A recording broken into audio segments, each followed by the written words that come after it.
Ini ayatnya Bapak Ibu perhatikan. A'udzubillahi minasyaitonirrajim. Bismillahirrahmanirrahim. Surat Al-Isra 79. Perhatikan saya. Ya, perhatikan.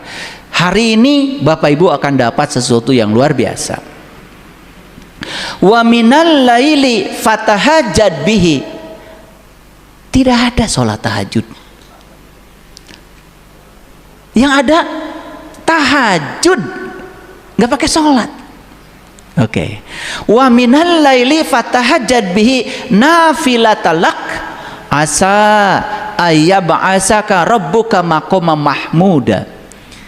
Terjemahannya, dan pada sebagian malam, nih pada sebagian malam, di Quran tidak diceritakan sepertiga malam. Kata-kata sepertiga itu adanya di hadis. Di Quran nggak ada. Wa minal laili, cuma begitu aja. Dan pada sebagian malam bertahajudlah kamu kepadanya sebagai tambahan kebaikan bagi kamu. Tuhanmu mengangkat kamu ke tempat yang terpuji. Ternyata tahajud itu bisa mengangkat kamu ke tempat yang terpuji. Ini perintah tahajud. Perintah apa? Oke. Sekarang mari kita buka. Apa sih tahajud? Barangkali kalian yang sering sholat tahajud kakara ngarti ayeuna. Karunya mau sholat sudah bikin daftar masalah, betul nggak? Curik, meratap, memancarkan rasa kekurangan, rasa tidak ada sebagai korban, langsung dibalikin deui ya tuh. Di jam itu mah bahaya Bapak Ibu. Ya, oke. Jadi tahajud itu Bapak Ibu, tahajud jim dal berasal dari kata hajada. Hajada. Saya terkejut Bapak Ibu, ternyata hajada itu artinya tidur di malam hari. Jadi hajada itu artinya tidur di malam hari. Jadi Bapak itu Ibu tuh semuanya juga melaksanakan hajada, sarare, beting.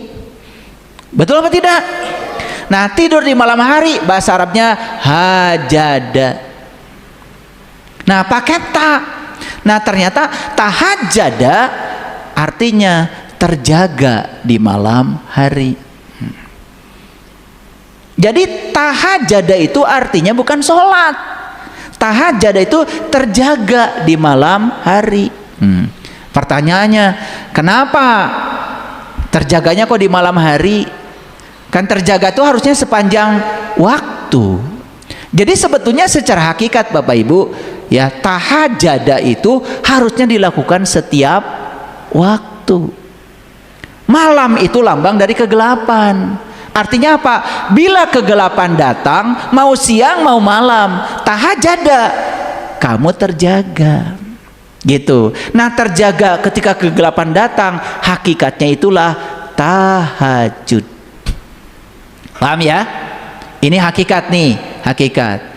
Bapak Ibu datang kegelapan, tiba-tiba ada berita yang tidak enak yang menyangkut Bapak Ibu. Terjaga kesadarannya, tidak langsung larut. Itu tahajud hakikatnya. Bapak Ibu ada yang ngajak berantem, gak dilayani karena tidak penting bagi Bapak Ibu. Bapak Ibu terjaga kesadarannya, karena kalau saya ikut berantem, saya menyakiti diri saya, bukan sekedar menyakiti orang lain. Itu tahajada itu. Jadi tahajada itu artinya terjaga ketika kegelapan datang. Itulah tahajada. Paham ya?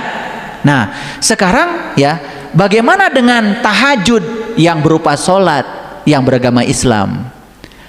Kalian harus terjaga di jam itu, jam 2 sampai jam 4. Kenapa? Karena alam semesta sangat cepat merespon semua frekuensi yang dipancarkan oleh kalian. Makanya terjaga dari apa kalau begitu?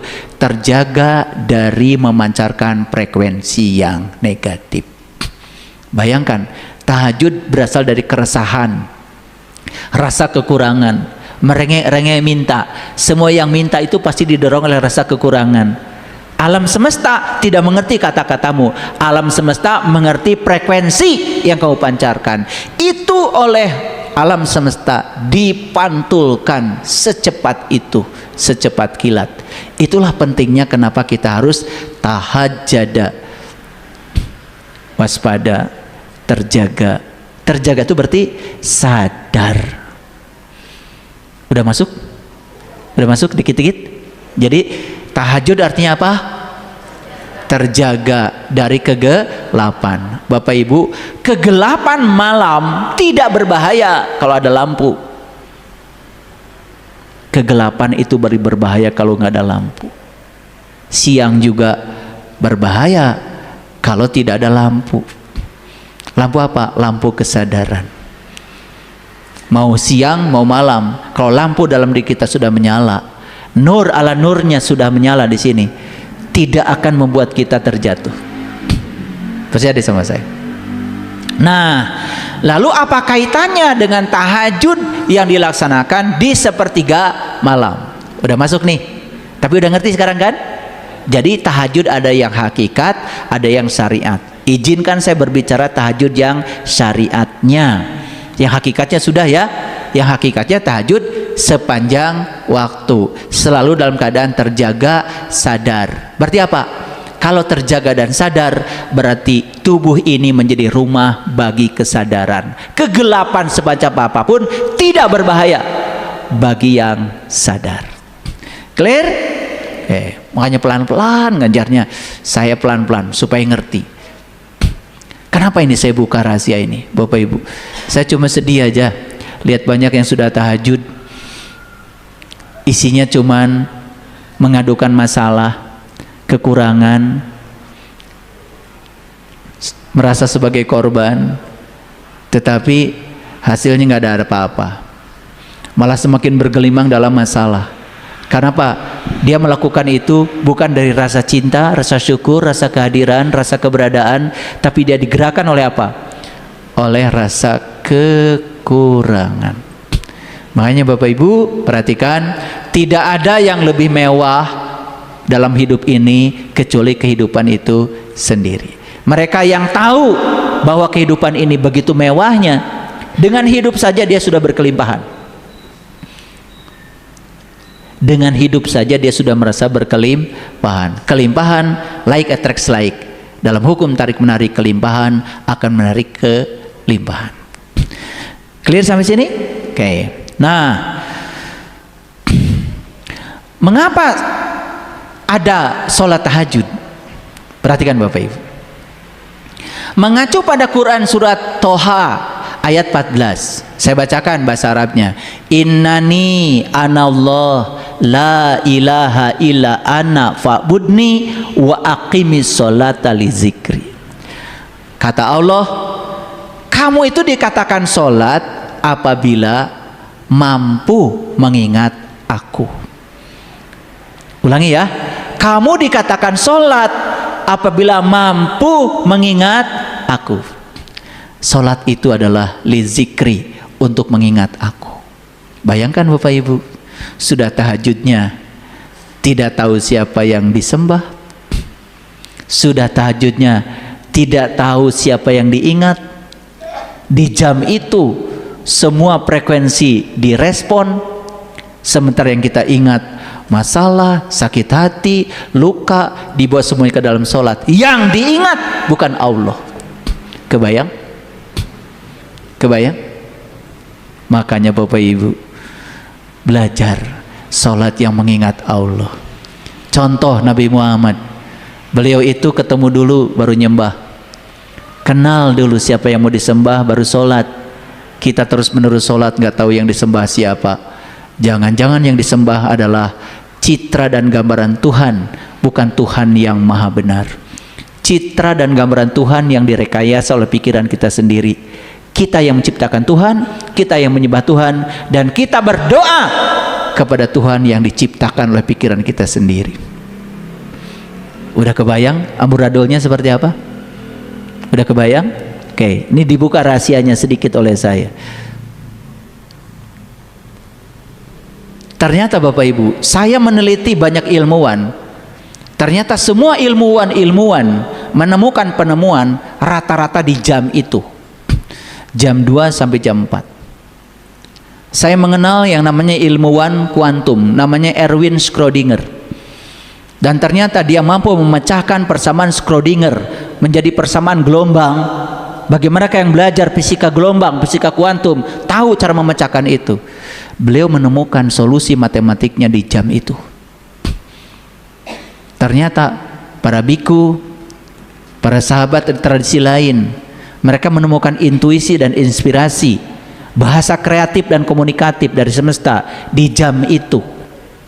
Dan saya sudah membuktikan. Kenapa saya senang bangun di jam 1 sampai jam 4? Karena di jam itu saya kadang-kadang bisa melampaui logika saya, bisa melampaui rasional saya. Kenapa? Karena logika dan rasional saat itu sedang diam. Saat itu gelombang otak saya ada di theta, bukan di beta. Bukan memaksakan terus dengan pikiran. Ternyata begitu pikiran istirahat, ada yang lebih besar dari pikiran sedang berbicara.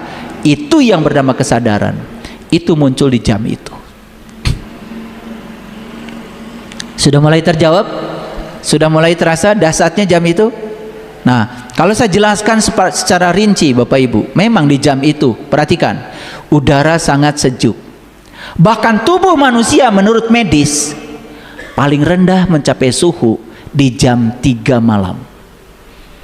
Jadi suhu kita ini paling rendah, suhu tubuh kita yang sehat ya, itu di jam 3 malam. Secara fisika ketika suhu rendah apa?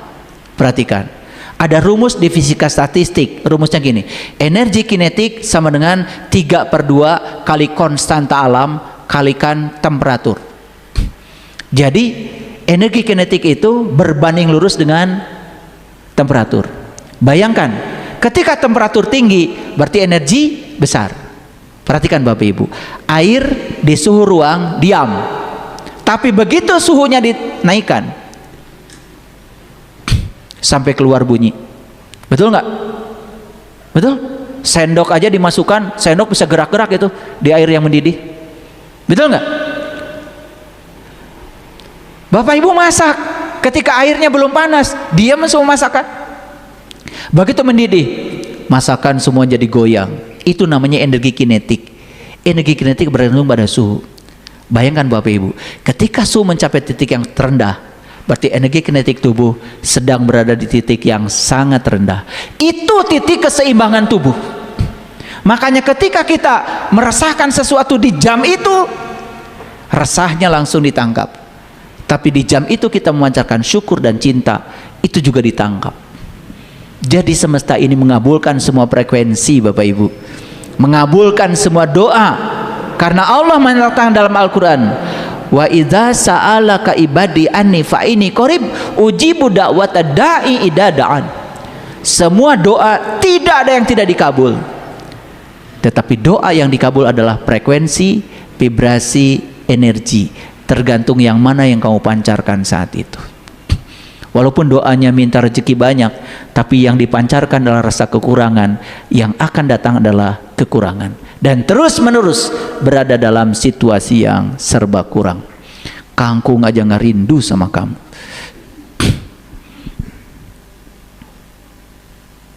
Jadi sholat tahajud itu apa? Sholat tahajud adalah upaya untuk tetap terjaga dari kegelapan. Siapa yang bisa terjaga dari kegelapan? Kalau sholatnya sudah bisa mengingat Allah. Kalau sholatnya mengingat masalah, mengingat urusan pribadi, itu yang kamu pancarkan lewat radio transmitter ini. Dan itu yang didengar oleh semesta dan akan dipantulkan dalam waktu yang sangat singkat. Clear? Jadi sekarang Bapak Ibu mengerti kenapa Nabi Muhammad mengajarkan sholat tahajud sebagai sunnah di sepertiga malam. Clear? Padahal tahajud sendiri apa artinya? Terjaga, waspada, sadar. Itu arti dari kata tahajud. Terjaga, sadar dari kegelapan. Itu tahajud. Nah, ditambah sholat menjadi sangat keren. Sholat tahajud, walaupun di Qur'annya nggak ada kata sholat. Begitu dirangkai dengan sholat, oh sholat itu meditasi yang paling agung. Kalau sholatnya bisa mengingat kepada Allah. Kalau sholatnya olahraga, tambah niat sholatnya banyak masalah. Udah kebayang Bapak Ibu? Kebayang? nggak usah diceritakan lah, udah pengalaman. Udah mulai masuk? Oke, pelan-pelan masuknya ya. Kebanyakan sholat tahajud Bapak Ibu dikaitkan dengan segala bentuk keinginan untuk mengatur Tuhan. Ini sangat berbahaya berkaitan dengan gelombang theta yang ada di otak.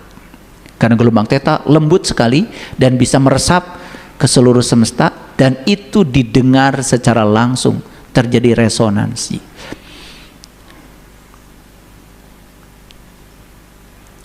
Jadi alam semesta tidak mengenal frekuensi mana yang dipancarkan. Semua frekuensi ditangkap, direspon. Coba Bapak Ibu, nanti keluar jam 3 malam. Sebelum Bapak Ibu sholat, yang sholat ya, kalau tradisi lain yang mau meditasi, yang apa ya, ini bukan soal ritualnya, tergantung keyakinan kita masing-masing tentu saja. Tapi intinya kan di jam itu, di mana bumi mencapai puncaknya keheningan, saat itu kebanyakan orang masih tertidur lelap, ya. Kota juga mengecil seolah-olah. Udara saat itu menjadi sangat-sangat lembut. Bahkan oksigen di permukaan bumi sedang berada pada kadar yang tertinggi. Bahkan partikel-partikel udara saat itu sedang mengalami ketenangan yang paling puncak. Bahkan air pun saat itu sedang mengalami ketenangan yang paling damai. Bapak Ibu coba basuhlah wajah kita, gunakan doa Rasulullah, ya Allah putihkan wajahku dengan cahayamu. Di jam itu rasa air berbeda dengan air biasa di jam lain, tapi gunakan air yang di suhu alam, di suhu ruang, jangan air dari water heater. Rasakan, beda, sangat berbeda. Semuanya sedang berada dalam kondisi sangat hening. Pikiran kita hening di gelombang theta. Kalau tadi bangunnya nggak buru-buru, kalau bangunnya langsung lihat HP, kamu di gelombang beta. Lewat tuh jam 3. Mau resonansi dengan kekuatan energi semesta nggak bisa, karena kamu sudah di frekuensi yang berbeda. Apalagi di jam itu kesel, apalagi di jam itu marah-marah. Wah, ada yang pernah marah-marah di jam itu. Sekarang hati-hati ya, di jam itu jangan memancarkan energi keresahan. Oke? Ya, ya. Jadi kalau mau marah lebih bagus janganlah. Ya, bukan dipindahkan ke jam lain. Gimana kalian? Lihat kalau saya bicara, saya kalau bicara sangat hati-hati, ya. Gak apa-apa, banyak uang juga kan, yang penting sehat, ya kan? Itu. Bicara tuh hati-hati, ya. Kalian bicara, gak apa-apa, gak punya uang, yang penting sehat. Mereka mana tuh? Sehat kita boga duit, betul nggak? Iya, makanya bicara harus hati-hati, ya, ya. Gak apa-apa, suami saya setia juga, yang paling penting duitnya banyak. Gitu. Karena ada di truk itu, yang di truk itu masih ingat ya? Cinta tidak diukur dari seberapa besar pengorbananmu, tapi cinta diukur dari seberapa besar pendapatanmu. Itu hadis riwayat supir truk.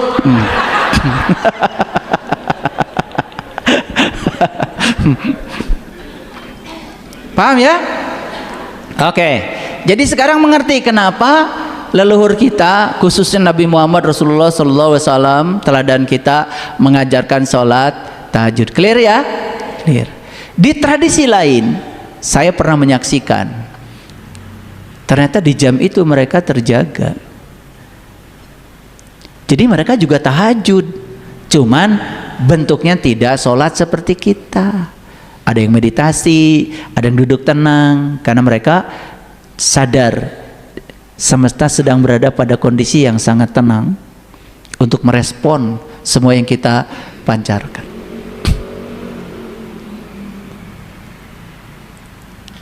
Ya, ada yang setiap malam tahajud, acungkan tangan. Oke, bagus. Ya, bagus. Teruskan ya. Tetapi sekarang dirubah ya. Ya, oke. Sholatnya diperbaiki dulu. Ya. Jam 3 pagi, Bapak Ibu, pikiran melembut. Yang dimaksud oleh saya pikiran melembut itu logika, cengkraman, rasional itu tidak terlalu kuat.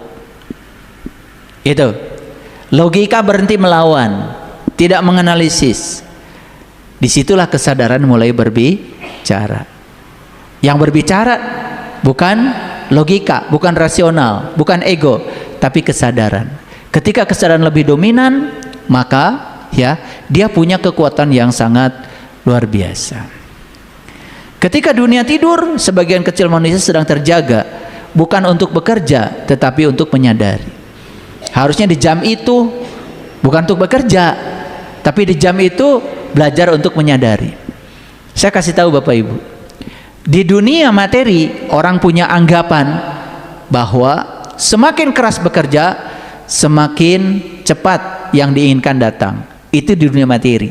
Di dunia energi, di dunia frekuensi tidak berlaku. Ternyata ya, di dunia energi, di dunia frekuensi tidak mengenal kerja keras. Yang ada adalah kerja ikhlas, kerja cerdas. Jadi sebetulnya kita bisa mewujudkan semua yang kita dambakan ya, tanpa harus bekerja keras. Itu. Saya sudah membuktikan Bapak Ibu, luar biasa. Ya.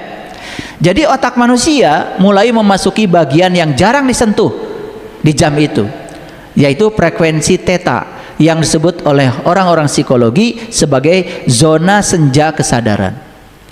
Itu zona senja kesadaran, di mana batas antara pikiran sadar dan bawah sadar sangat tipis. Bahkan orang-orang psikologi mengatakan di jam itu kalau kita berada di frekuensi theta ketika bangun, bahkan alam bawah sadar kita nyaris tanpa penjaga. Itu diilustrasikan seperti itu. Artinya apa?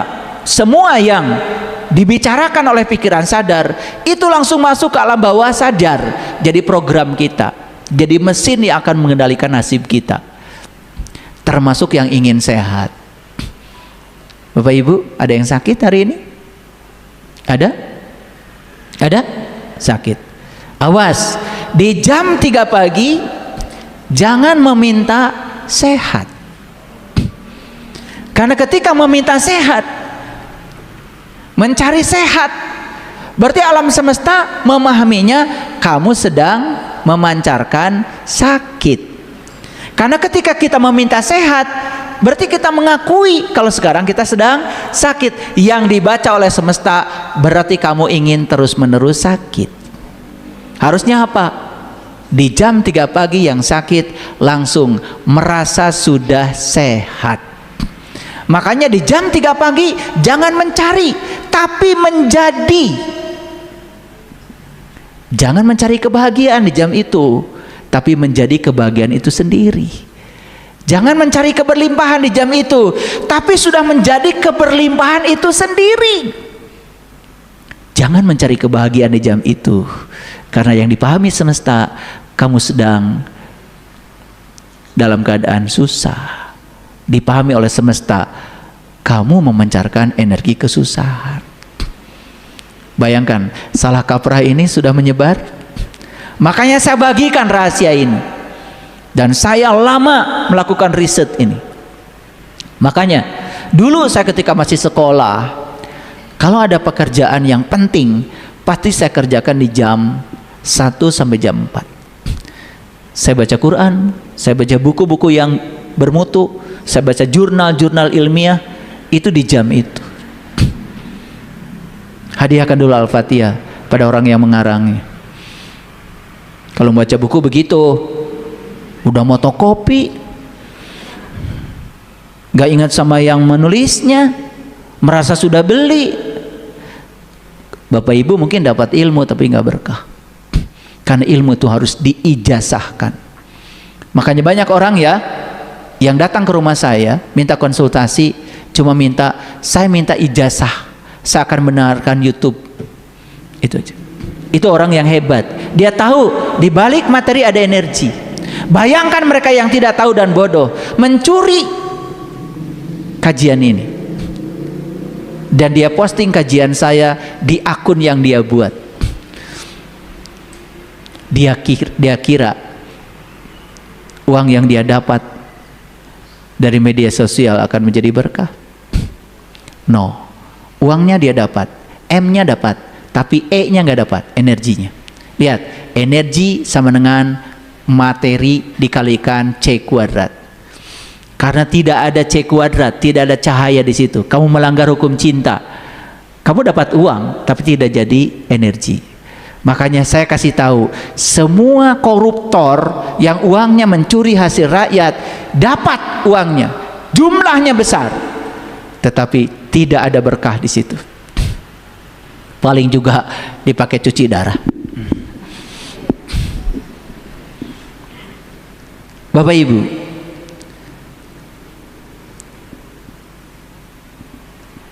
apakah mereka yang membalak hutan itu beragama? Apakah mereka yang korupsi beragama? Apakah mereka yang membuat pelecehan seksual bahkan di tempat-tempat yang dipercaya oleh masyarakat sebagai pusat pendidikan beragama? Apakah orang-orang yang berbohong dan menipu orang lain beragama?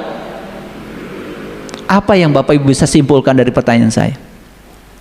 Kenapa agama tidak bisa mencegah korupsi? Kenapa agama tidak bisa melindungi hutan? Kenapa agama tidak bisa mencegah keserakahan manusia? Bisa dijawab? Bisa dijawab? Kenapa? Karena agama hanya jadi tameng. Agama hanya jadi topeng. Agama hanya di permukaan, tidak menyentuh kedalaman diri yang terdalam. Sehingga orang sekarang berbohong merasa wajar, mengambil hak orang lain yang jumlahnya sangat besar menganggap wajar. Saya nonton televisi tadi malam, kalau dijumlahkan katanya pembalakan hutan itu yang terjadi di Sumatera itu sekitar 1.300 triliun uang rakyat. Berapa dapur yang bisa dibangun? Berapa SPPG yang bisa dibangun untuk membuat anak-anak kita makan bergizi? Saya kasih tahu sahabat-sahabat yang punya dapur, jangan main-main dengan uang. Kalau 10.000 dari negara, 10.000, jadi kurangi lagi. Kalian mungkin dapat M tapi nggak dapat E, tidak ada energinya.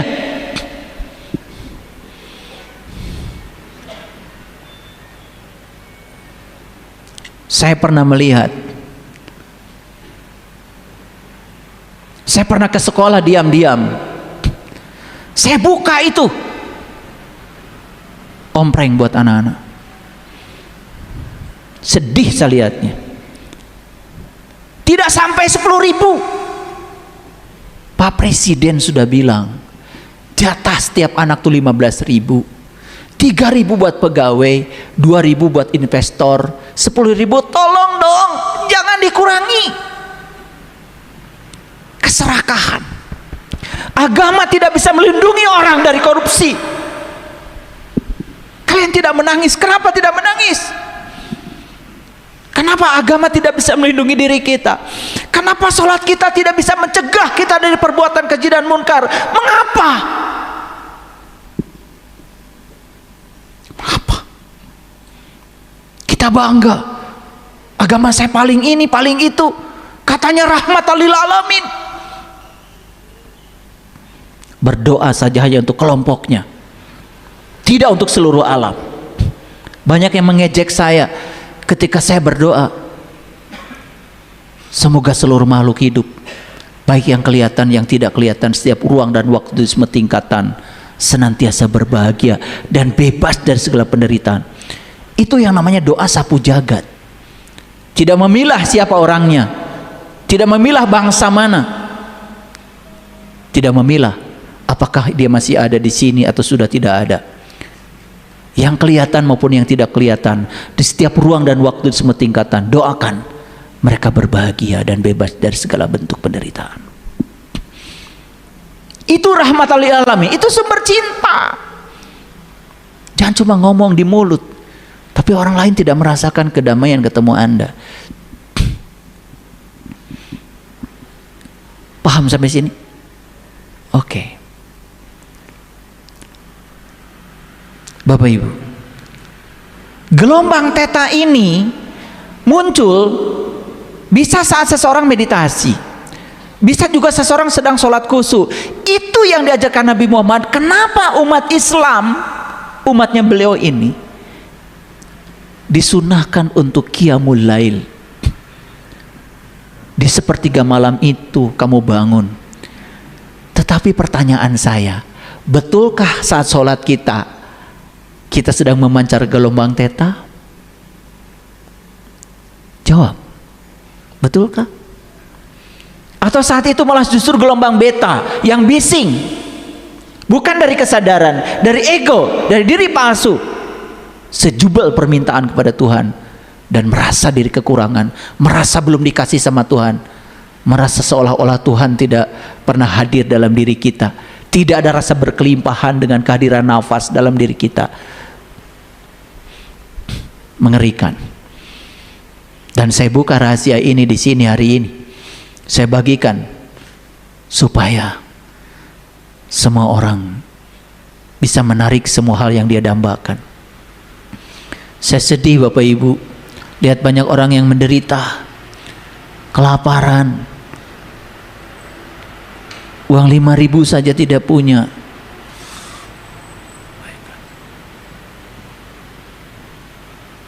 Pegawai saya bilang hari Minggu kalian jangan kerja, istirahat.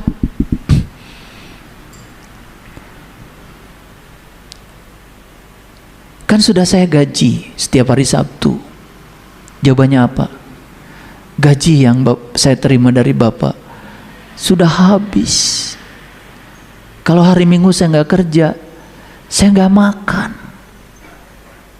Habis hidup hanya untuk bertahan hidup, boro-boro untuk mengembangkan hidup, boro-boro berpikir hidup untuk orang lain.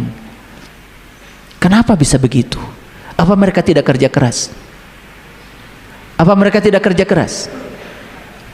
Keras sekali kerjanya, bahkan hari Minggu masih kerja.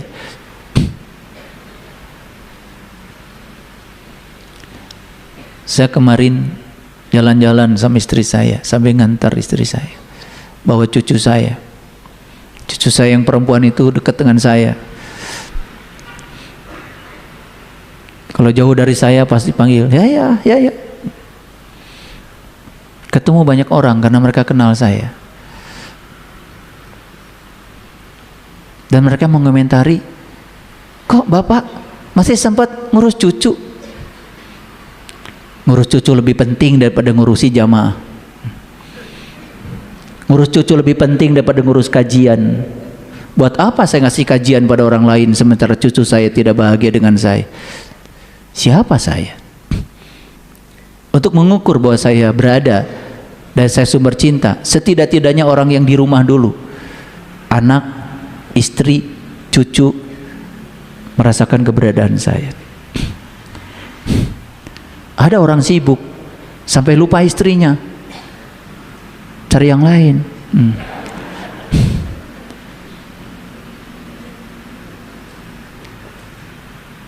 Gak pernah ngobrol sama anak, gak pernah ngobrol sama cucu. Jawabannya apa? Sibuk. Ini gak sukses. Gak sukses. Karena ciri orang sukses itu gak sibuk.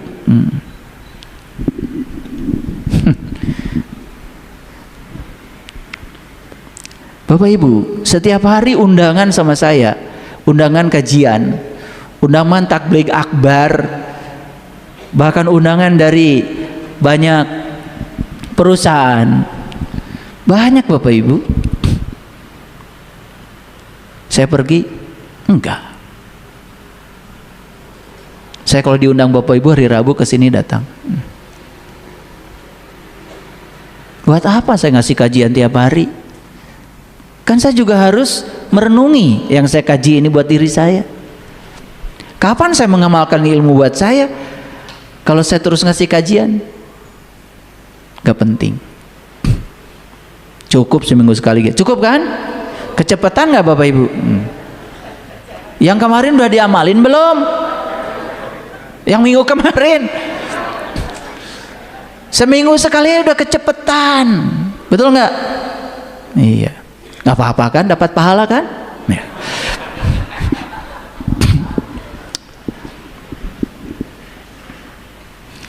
Di fase jam 3 itu Bapak Ibu, otak kita mengendurkan cengkraman logikanya. Bagian rasional yang sibuk menilai, membandingkan, sibuk menolak, itu tiba-tiba menjadi sangat lembut di jam itu.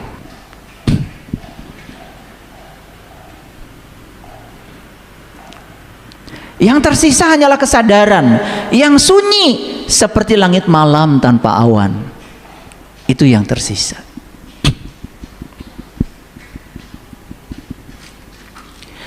Digdaha perjalanan di samudra sunyi, jiwamu menari di cakrawala tak bertepi.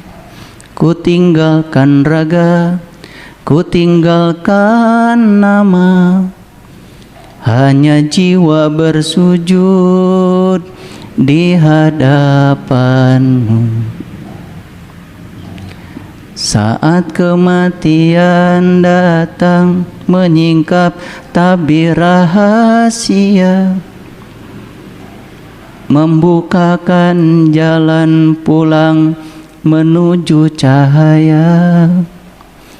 Matahari bersinar bagai rembulan malam, dihiasi bintang gemintang, bunga abadi berjatuhan.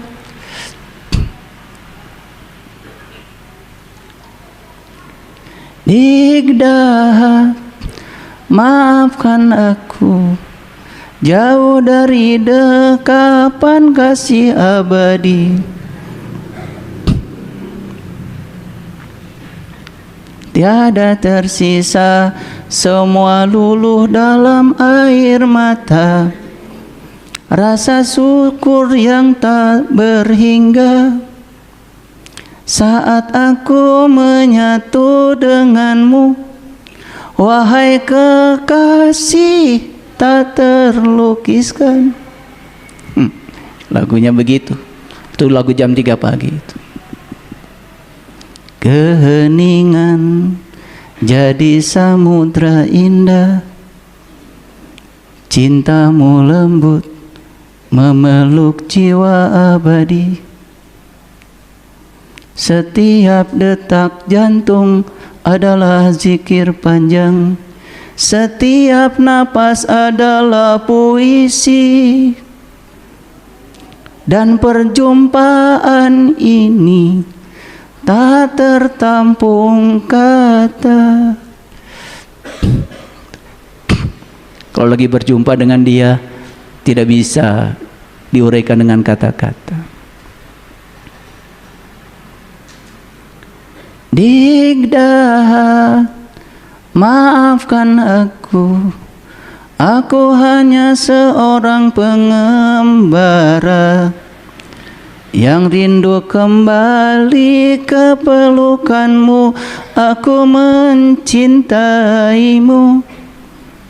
Coba tahajud itu karena mencintai, bukan mengatur Tuhan. Antara hidup dan mati, lebih dari segala yang fana.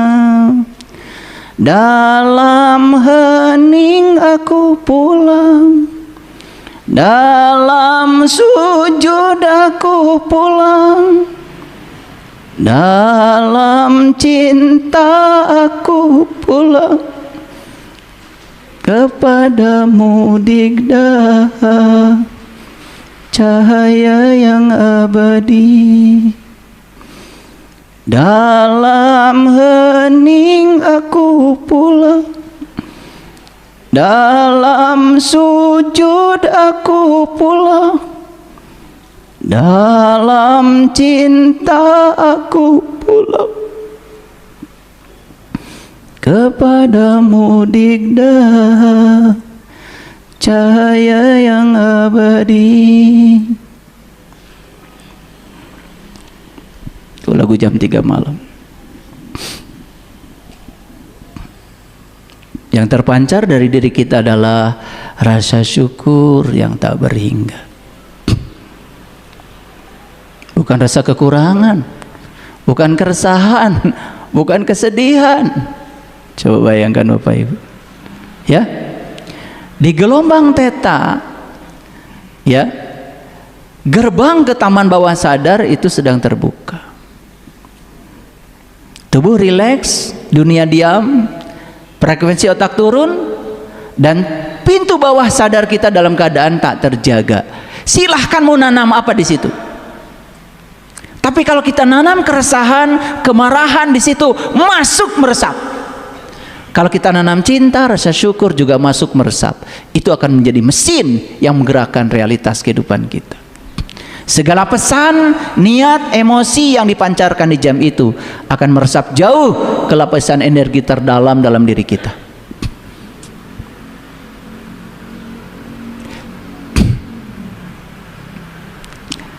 Maka kenapa di dalam Quran itu ada kata-kata Qul a'udzu birabbil falaq, aku berlindung kepada Tuhan yang menguasai subuh.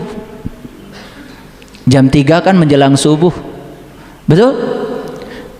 Karena subuh itu etapa yang paling berbahaya.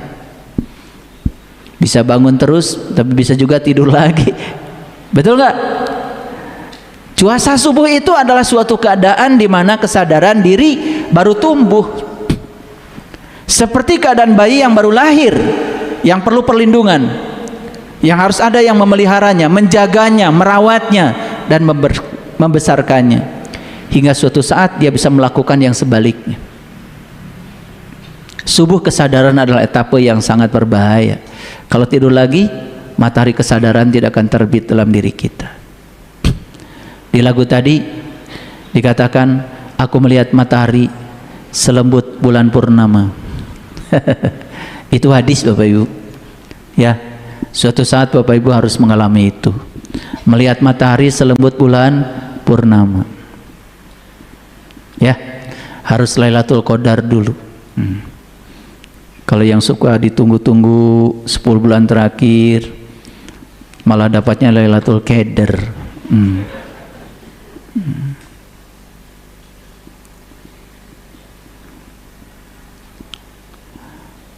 Inilah hadisnya. Ini hadis. Ya. Yang zilu Rabbuna tabaraka wa ta'ala kulla lailatin ilas sama'id dunya hina yabqa sulusul lailil akhir. Itu kata-kata sulusul lailil akhir. Jadi sulusul lailil akhir itu artinya adalah sepertiga malam terakhir. Kalau tadi kan wa minal laili, di Quran tidak ada kata sepertiga. Nah ternyata kata sepertiga itu dijelaskan dalam hadis Bukhari. Ini dari Abu Hurairah.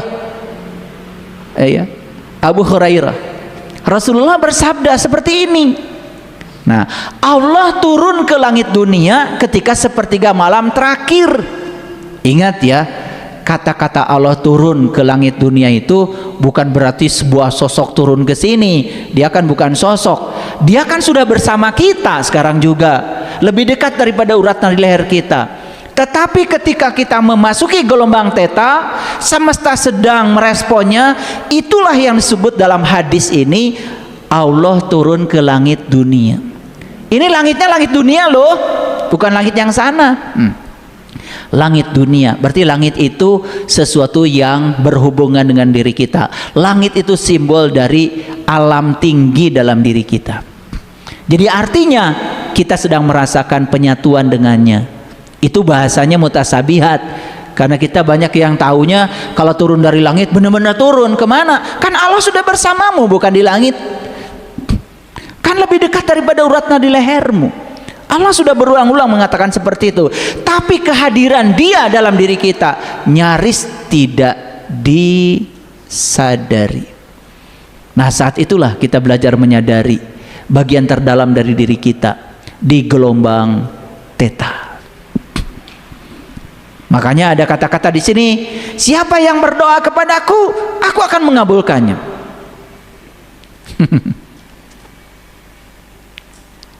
Nah, harus tahu gimana cara berdoanya. Jadi doa sudah saya sampaikan ya, pikiran, perasaan, kata-kata dan tindakan yang terus-menerus diulang-ulang. Makin tinggi frekuensinya, makin besar energinya. Kalau frekuensinya besar, energinya besar, seperti sinar X bisa menembus. Gitu. Jadi Bapak Ibu, saya padukan kajian spiritual ini dengan sains, makin jelas atau makin bingung? Jelas. Karena alam semesta ini kan tanda-tanda Allah. Tanda-tanda Allah itu ada ayat yang tertulis, ada yang tidak tertulis. Yang tidak tertulis lebih banyak. Dan alam semesta ini tidak tertulis, tapi ada. Makanya di dalam Al-Quran dikatakan, inna fi khalqis samawati wal ar wa ikhtilafil laili wan nahar la ayati li ulil albab. Jadi dalam penciptaan langit dan bumi, silih bergantinya siang dan malam, di situ ada tanda-tanda bagi ulil albab. Siapa ulil albab? Allazina yazkurunallaha qiyaman wa qu'udan wa ala junubihim. Yaitu orang yang sudah bisa mengingat Allah dalam keadaan berdiri, duduk dan berbaring. Mengingat Allah berdiri, duduk dan berbaring artinya dia tidak mengalami keterpisahan dengan Dia di setiap ruang dan waktu.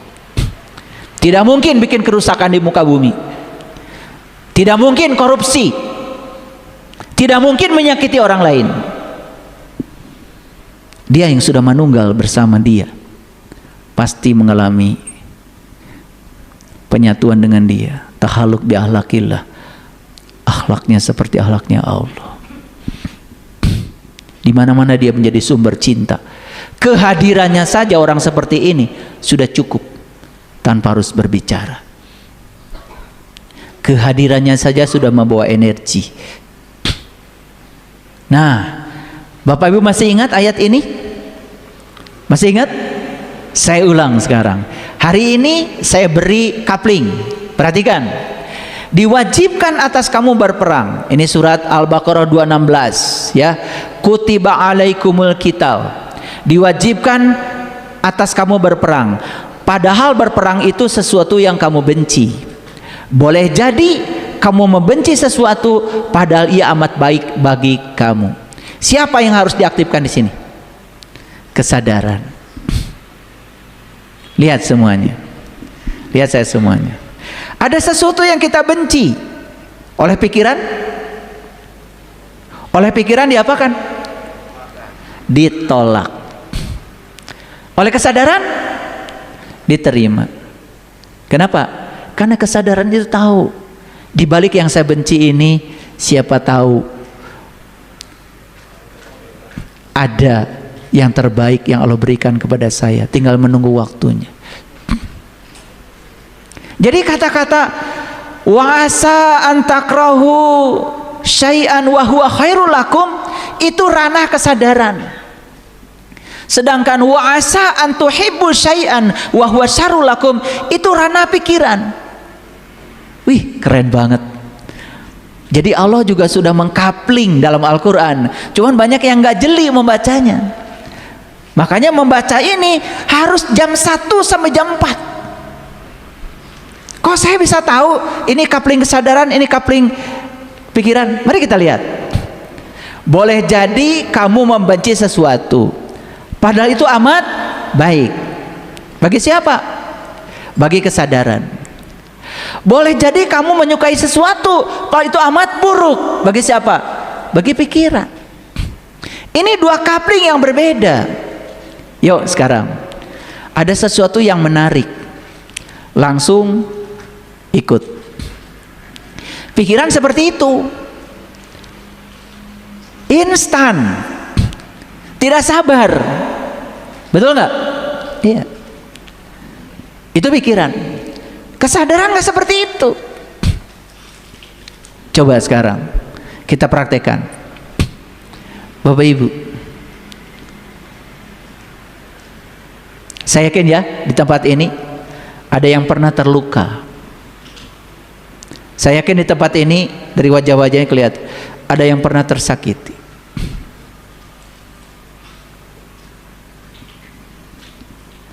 Dan hari ini dia mengatakan, kalau saya tidak terluka, kalau saya tidak tersakiti, saya tidak mungkin berada di kesadaran ini.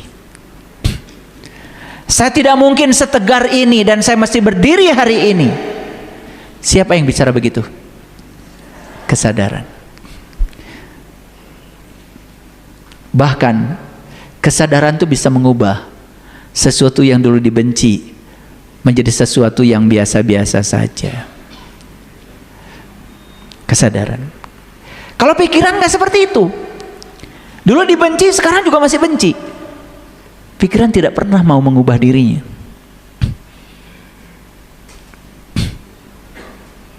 Bapak Ibu, ada yang ngajak bisnis, keuntungannya 40%. Silakan investasi. 40% loh. Kalau kesadaran mengatakan apa? Hati-hati, bank aja deposito cuma 6% per tahun, per bulan kan cuma 0, sekian persen. Betul nggak? Bagaimana bisa melipat gandakan uang sehingga bisa memberi kepada kita 40%? Siapa yang bilang begitu? Kesadaran. Kalau pikiran bilangnya apa? Wah, sebulan 40%. Wih, langsung kalkulatornya main. Investasi. Dapat 40%? Dapat sebulan. Ya duitnya itu juga. Yang 60%-nya bawa kabur. Bulan berikutnya udah hilang dengan orang-orangnya, bukan hanya duitnya. Betul apa tidak? Ini pengalaman kayaknya ya, pengalaman. Kalau wajah-wajahnya kayaknya cerita ini cocok ya. Betul nggak? Bisa melipat gandakan uang. Kesadaran bilang, kesadaran itu kan waras, ya. Gimana? Yang bisa mencetak uang kan cuma peruri, betul nggak? Gimana bisa melipat gandakan uang? Apalagi daun talas bisa jadi uang. Daun talas mah gatal adanya. Betul apa tidak? Nah, kesadaran pasti tidak tertipu. Tapi pikiran, wih lumayan nih, betul nggak? Ya nanti 100.000 jadi 1 miliar. Langsung ego masuk, diri palsu masuk, imajinasi masuk, hayalan masuk, lalu seolah-olah itu sudah terjadi. Apa yang terjadi? Semua dikeluarkan, hilang tuh dukun pelipat ganda uang itu. Dan luar biasanya ya, di Indonesia ini masih ada aja berita tentang itu. Itu polisi nangkep yang kayak gitu kayaknya tiap tahun ada aja. Bingung saya itu, kok agama tidak bisa melindungi kita dari para penipu itu? Kenapa? Karena kita beragama tidak pakai kesadaran. Clear sampai sini? Hebatnya Quran. Quran itu mengkapling, oh ini area kesadaran, ini area pikiran. Oke, kita terapkan lagi.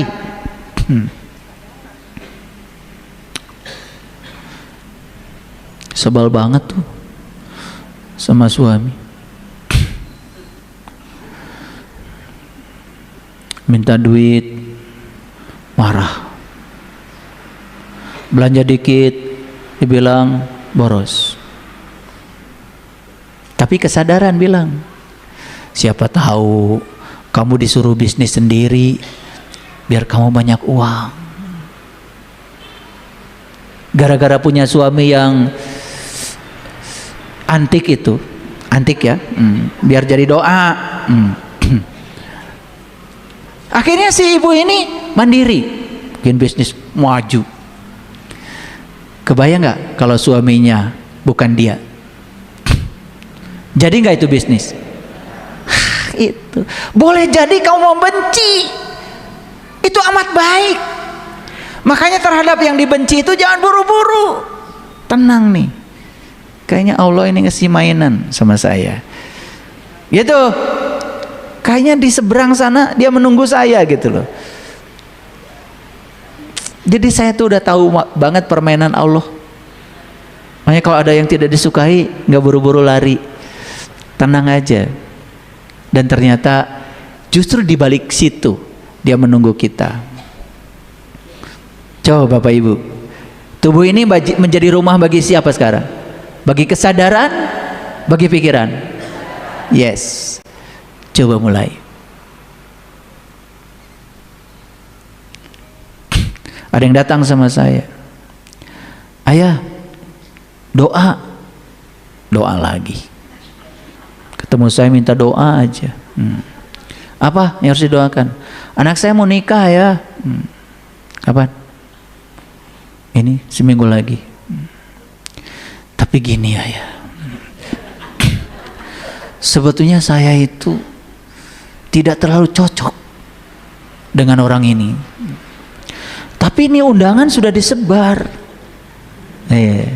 Ya, coba di situasi seperti ini kalian mau pakai apa? Pikiran apa kesadaran? Nih kalau pikiran, malu sama tetangga. Masa undangan sudah disebar? Kata pikiran, gak apa-apa anakmu, korbankan aja. Yang penting kamu selamat nama baikmu. Kamu kan pejabat. Siapa itu bilang? Siapa yang bilang? Pikiran. Kalau kesadaran, gak perlu datang konsultasi sama saya. Tidak cocok. Berarti sudah ada alarm dari sini. Udahlah, gak peduli surat undangan, gak perlu catering. Demi untuk anak saya, masa depan anak saya, gak mau anak saya diberikan pada laki-laki itu. Udah, saya putuskan. Tidak. Dibenci memang, tapi Allah menunggu di tempat yang suka. Tapi apa yang terjadi dengan orang ini? Tetap ngikutin pikirannya. Dinikahkan, habis uang ratusan juta, mendekati M. 11 hari telepon lagi saya. Benar kata ya guru.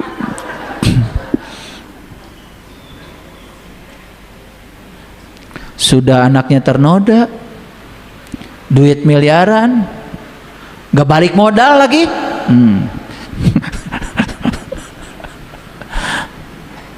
Bapak Ibu, jadi kalau kita pakai kesadaran mencelakakan nggak? Nggak, melindungi. Tapi pikiran tuh senangnya instan, karena dia senang. Apalagi ya, mau menikahkan anak, wih ini hartanya luar biasa. Jadi saya masih ingat dulu, ini cerita, bukan curhat ya. Jadi waktu saya kenalan sama bapak mertua saya, itu saya tuh jalan pakai angkot. Besok ketemu bajunya itu lagi, besok ketemu bajunya itu lagi. Ya terserah. Kesadaran. Masa saya harus pura-pura punya mobil? Pusing kan? Ini pikiran yang suka bikin pusing itu. Tapi kesadaran ya terserah, diterima monggo, nggak juga nggak apa-apa. Kesadaran begitu. Di luar dugaan. Bapak mertua saya ini bilangnya katanya sama istri saya, nah cari suami tuh yang kayak gitu, ini punya masa depan katanya. Katanya itu dibilang ke istri saya, nggak langsung ke saya, enggak. Gitu. Padahal Yang datang ke situ tuh banyak yang bermobil. Terus bapak mertua saya, katanya lagi, bukan kata saya, ya. Itu yang pakai mobil itu punya ibu bapaknya, bukan punya dia, gaya-gayaan aja. Gak punya masa depan katanya. Nah itu, karena bapak mertua saya sadar, saya jadi menantunya.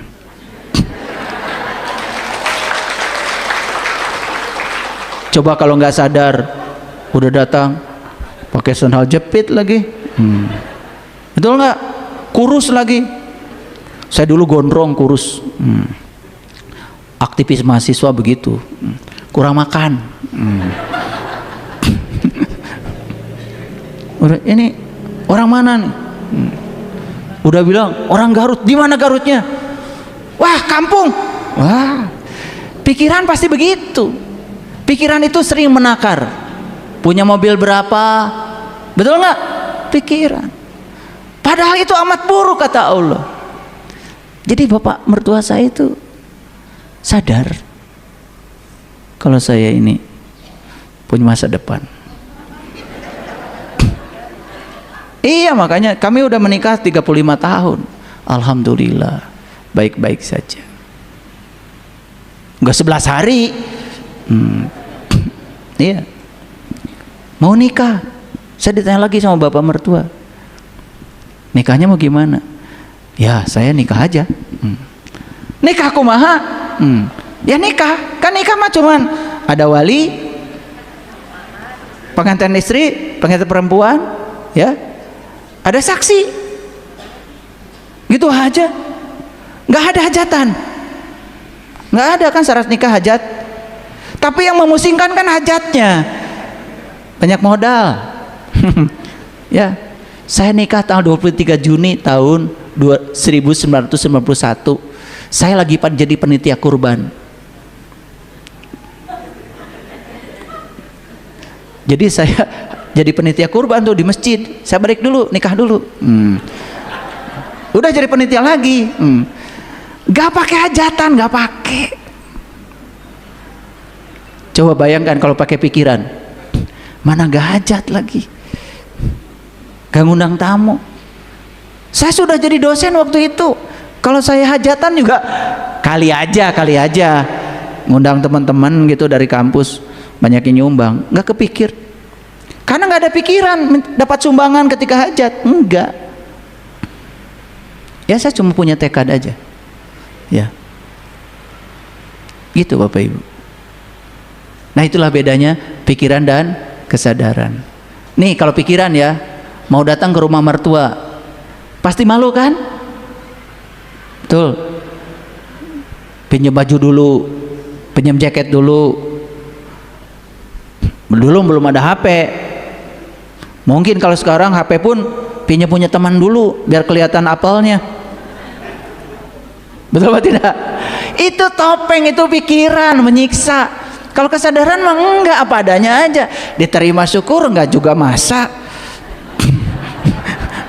Betul enggak? Tapi karena sudah ada getaran di sini, ya tenang aja. Nah itu makanya pentingnya percaya. Pentingnya percaya. Dan itu saya terapkan dalam kehidupan saya. Makanya saya tidak mau jadi orang lain. Gak mau jadi orang lain. Ya, tim IT saya, ayah kalau pengen terkenal katanya harus pakai peci. Pusing saya pakai itu. Masa saya pakai peci terus pusing? Saya kalau nggak ada oksigen di sini kurang cerdas. Makanya udah gini aja gitu. Ya terserah mau denger kajian saya boleh nggak juga. Karena saya jadi diri saya. Ada lagi nih tim IT, ayah katanya kurang jenggot. Aduh, sudah beli muncang, nggak jadi. Masa harus dikasih yang palsu? Ya gini aja saya senangnya pakai baju gini yang saya suka. Ternyata Bapak Ibu, jadi diri sendiri pun kalau tidak punya kesadaran berat. Tapi kalau ngikutin pikiran, ada pengen terkenal, pengen apa, harus dandanya kayak apa, rek terkenal untuk kajian. Kesadaran tidak begitu, tidak ambisius kesadaran itu, ya. Makanya tim IT saya, ayah bagusnya katanya nge-zoom ayah tuh tiap hari. Tiap hari? Kamu kali pengen dapat honor tiap hari. Ini nge-zoom tiap hari apaan? Betul nggak? Udah seminggu sekali aja. Ini seminggu aja kecepetan ngaji kita itu. Ini yang hari ini. Nanti minggu depan saya tanya, belum tentu udah diamalin. Betul nggak? Yang kemarin aja cuma dicatat. Ini yang rajin nyatat, yang kemarin aja mungkin hanya di catatan. Ini bergurau Bapak Ibu, bergurau saya. Jadi udah jadi diri sendiri aja. Ya, jadi diri sendiri. Jadi diri sendiri itu bebas, merdeka, tidak usah malu apa kata orang. Sehingga kita harus berpura-pura kaya. Aduh capek. Ganti-ganti mobil, ngarental. Betul nggak? Iya. Teka bayar gimana kalau diambil di depan calon mertua?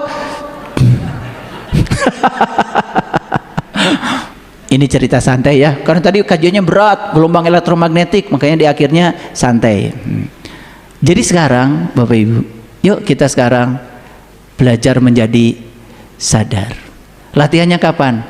Mulai sekarang latihan. Jam 3 pagi paling lambat sudah bangun.